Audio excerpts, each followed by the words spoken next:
Okay. All right, I'm going to try and connect. All right, we should be back live. And let me know if you can hear us in the chat room.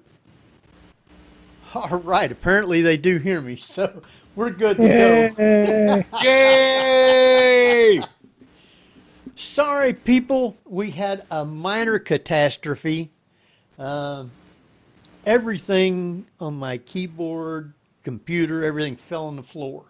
I had to go redo everything. So we are back now, and I believe I'm taping. Let me make sure. Yes, I'm taping. So I lost the first hour of the show. So we will have another hour of the show, and we will be good with that. So we got Barbara Duncan with us.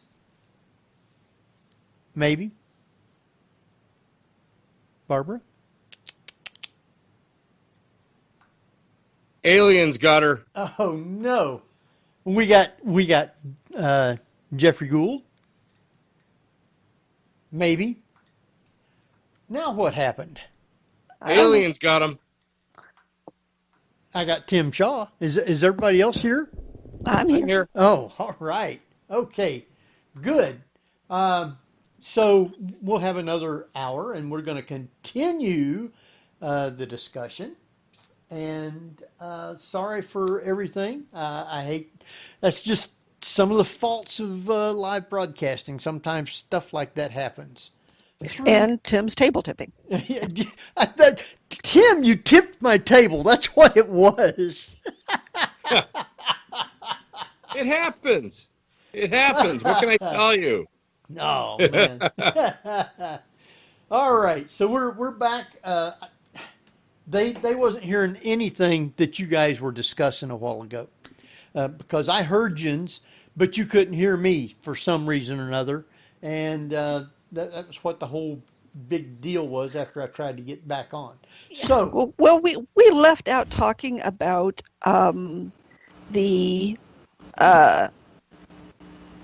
conditions in which haunted houses pretty much stay as haunted houses for over periods of time, because there is a lot of energy out there in the air right now, that one gets the.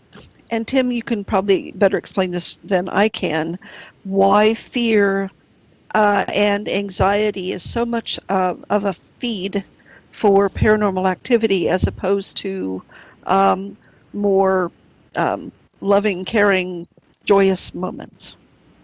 Well, I think I personally feel that fear and anxiety and hatred and jealousy and all that, all the real base emotions are super, super highly vibratory in nature, which is why a lot of times in hauntings you have parasitical spirits that cause this. You know, they cause stuff to happen in order to bring fear into the life of the person who's living in this location.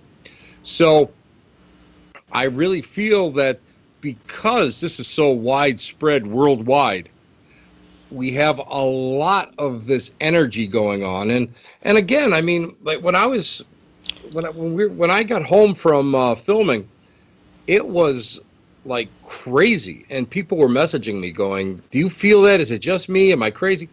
And I had to kind of talk them down and tell them how to ground themselves a little bit and ignore, the vibratory stuff that's going on, because it would really, to me, it really becomes a huge distraction. And I believe that this stuff is it's just detrimental, because what you're looking for in negative hauntings are those kind of emotions that are either elicited through actions and reactions of the people who may live in a location, or they're naturally occurring. They could be imprinted, like residual stuff. You've got to be able to go and clear it, and that's why you have to really. I tell people, you don't go and allow this to take over, because anybody that's sensitive is, we can fall out of balance real easy. And the minute that you fall out of balance, I mean, that's where it's hard to even get out of bed in the morning. So we have to survive in the situation that we're in. So that's why I've kind of taught a lot of people how to ignore the feelings that are going on right at this time. And everybody knows, I mean, once you open the door, you can't shut it, but you can very well ignore the vibratory stuff that's going on. I know myself today, I had to take a run to a hardware store, and I could feel something, and I just took a breath, and, that's it. I don't want to hear it, don't want to feel it. I got to get through this. I got to get the parts I need. I've got a project to finish. And so by doing that, I was able to go and talk myself through that vibratory blip, that cloud, and get in there. And that's what people have to understand. And then on top of it, I mean, it's worldwide. I mean, it's just not like normally maybe we'll put up with maybe 1 to 5 people. You go to a haunted location, a negatively haunted location, negatively charged location. You got maybe 5 people, maybe 6 people at the most in one place. Now, this is worldwide. And there's sorrow from people. From the people that, their loved ones have passed. You've got the sickness, people who have gotten this. They're fearful of what's going on. There's so much negative stuff going on. The politics are going on. So there's a lot of vibration in the air. So people have got to really kind of watch themselves and not be so open. People have got to kind of put up some psychic walls around them. People have to really visualize. And again, you guys know me. I'm not a visualization guy when it comes to, the bubbles of protection and that. But this is one of those situations where that comes in handy, where you can just really just push that stuff away. And what I'm recommending what people do is just have one room in the house that you clear it every single day. Whether you sage it or whatever works for you, do it. But have that one room in the house where you can retreat to and you can breathe, and you don't allow anything to really bother you in that room. And you'll find that by doing that, and even if you're just walking into that room every so often, it kind of goes and it kind of sheds that residue, that psychic residue, that sludge off of you, and then you can come back out and and do what you got to do out there in the real world. Okay, I got a question from the chat room. I'll get this in here, and then Barbara, you can ask yours. Okay.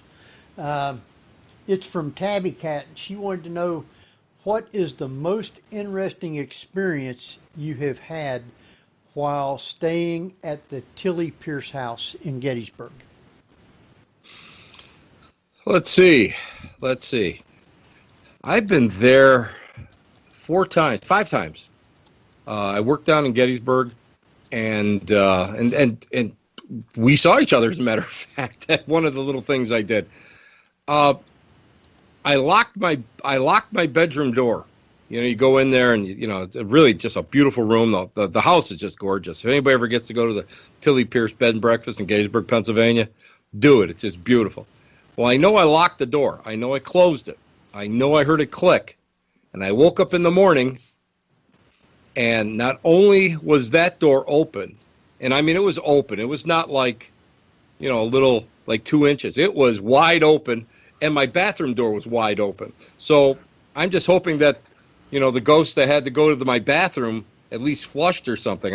But it was just funny because it was like I woke up and go, didn't I lock that door? And I remember I think we had a public hunt afterwards. And so I didn't get back to the room till about 2:00 in the morning. So, I get up normally at 6, and I was up and I looked. I go, you got to be kidding me! But I know I closed that door and I locked it. So, having that door, waking up and finding that door open, that was really unique. Wow. All right, Barbara. Yeah. Well, I was going to go back to our other subject, which is you teach people to ignore the bad. Are there methods that you can employ to embrace the good but ignore the bad part? Yeah, I mean, basically it's displacement. what you're doing is every time you start feeling overwhelmed, you start feeling that little bit of anxiety starting to hit you. What I do is I always tell people, visualize some place that you love, like a park or something that you really love, and concentrate on it and breathe through your nose and out your mouth 3 times.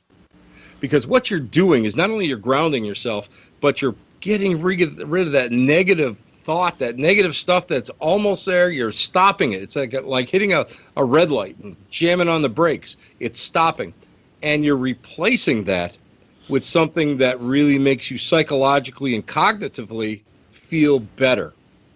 And that is probably the best way to be able to go and handle, to ignore what's going on and just go and just concentrate on something, that's pleasurable.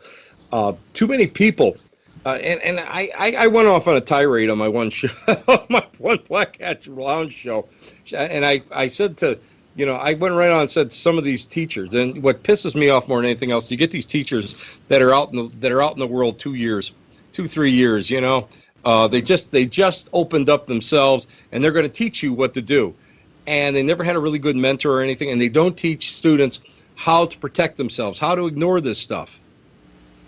And you have to do that. Shame on those people. Shame on them for opening a person up and not giving them the tools to survive out there in the real world. I mean, I used to work for a radio psychic years ago, and she couldn't go out she couldn't go to a restaurant during the day. She couldn't go shopping during the day because she was always overwhelmed. And that's no way to live. That's no way to. You can't live like that. You got to be part of the people, man. You got to get out there and you got to be a part of society. You can't hide away from it.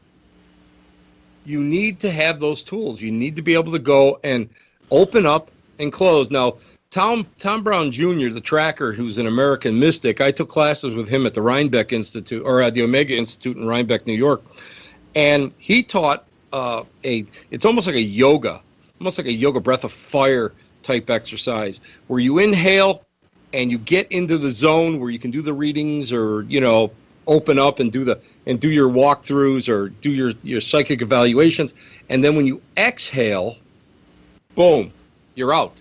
Now I'll be the first one to tell you this ain't no easy thing to do. It's all cognitive. And it takes a lot of practice. But I'll tell you what, it's nice because we were in. And I was telling the gang just a little while ago. I was in Flagstaff, Arizona, filming for Portals to Hell with my buddy Katrina Weidman and Jack Osborne, who's really a cool guy. We were at this location, and I just somebody asked me, "Would you have to prep for it?" No, I don't got to prep for it. You know what I prepped for? You know how I prepped? Had a big meal the night before. I went for a massage that morning, and I napped during the day. That's how I prepped. And I went to the location, took that exhale out. The game on, man. I was ready to go. We filmed probably 5 hours, walked out of the location, took that breath out, done. Went back to the hotel, had a little something to eat, went right to sleep. So you have to be able to go and control it. That's the biggest thing, because once you're open, you just get bombarded. Spirit just wants to bombard you, man. The energy of these essences of personalities, man. They just want to get through to you, man. Everybody's got a story to tell. So you've got to be able to go pick and choose, and you have to go and really set your boundaries. And my boundaries is, listen, when I'm not working, don't bother me. But in situations like we were just talking about where gets overwhelming, sometimes you really have to take that breath. You have to really do that visualization and push it away from you. And that's what's important. That's what's important. You have to be able to, we all have to survive in this thing. This is a scary time. People really need to, really reach within themselves and be able to go and say, listen, I'm going to get through this, and this is how I'm going to do it. And the other thing I got to tell everybody is routines. Like when I go and I do these walkthroughs, the psychic walkthroughs or whatever, I have a routine. I just go and if it doesn't matter. Like even if I'm doing a gallery reading, it doesn't matter if I'm doing 10 people or if I go and do an auditorium at a casino or something.